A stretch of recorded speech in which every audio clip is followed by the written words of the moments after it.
Hello नमस्ते प्रणाम YouTube channel पे आप लोगों का स्वागत करती हूँ। मैं हूँ सुनीता सिंह। हाँ दोस्तों, एक सुहाग गीत लेके आए, जैसा लगे कमेंट बॉक्स में ज़रूर बताइएगा।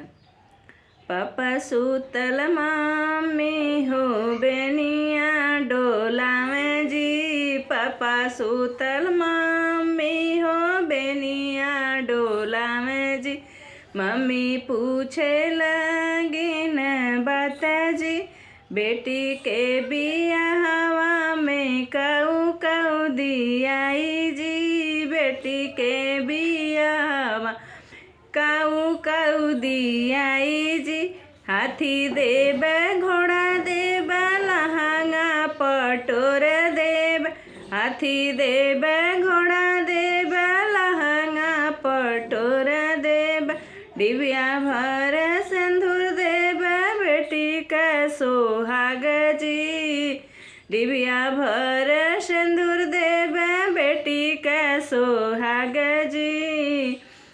चाचा सूतल चाची हो बेनिया डोला में जी, चाचा सूतल आची हो बेनिया डोला में जी, चाची लागिन पूछन बात हो, बेटी के बियाहवा में काऊ काऊ दियाई जी, बेटी के बियाह में काऊ काऊ दियाई जी, दान देब दहेज देब रुपया 1000 देब, दान देब दहेज देब तिलक 1000 देब, डिबिया भर सिंदूर देब बेटी का सोहाग देब, डिबिया भर सिंदूर देब बेटी का सोहाग देब।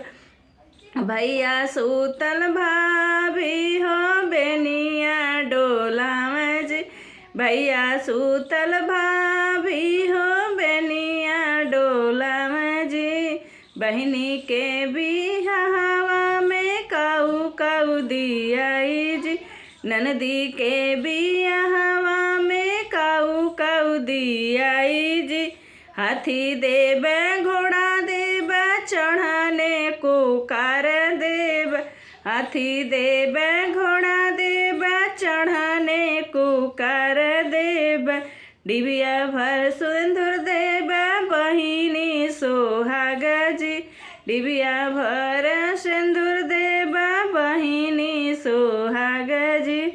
हाँ दोस्तों, कमेंट बॉक्स में ज़रूर बताइए कि हमारा गीत कैसा लगा। तब तक के लिए बाय बाय।